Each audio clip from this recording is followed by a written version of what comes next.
గురించి నువ్వేమనుకుంటున్నావు?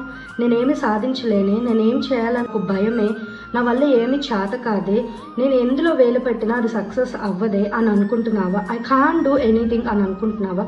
ఇలాగే బైబిల్లో ఉన్న భక్తులు కూడా వాళ్ళ గురించి వాళ్ళు ఇలాగే అనుకున్నారు. కానీ దేవుడు ఏమంటున్నాడో తెలుసా?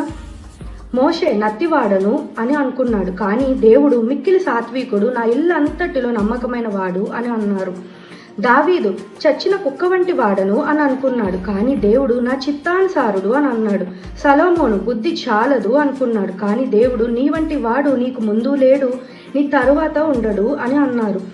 బాప్తీసం ఇచ్చి యోహాను యేసయ్య చెప్పులు మోయటానికి కూడా యోగ్యుడను కాను అని అన్నాడు, కానీ దేవుడు ప్రభు దృష్టిలో గొప్పవాడు, స్త్రీలు కనిన వారిలో గొప్పవాడు అని అన్నారు.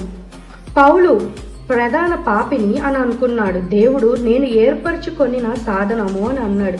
యాకోబు మోసగాడిని అని అన్నాడు, కానీ దేవుడు ఇజ్రాయేలు అని పిలిచారు. అబ్రహాము ధూళియు బూడిదను అని అన్నాడు, కానీ దేవుడు విశ్వాసులకు తండ్రి అని పిలిచారు.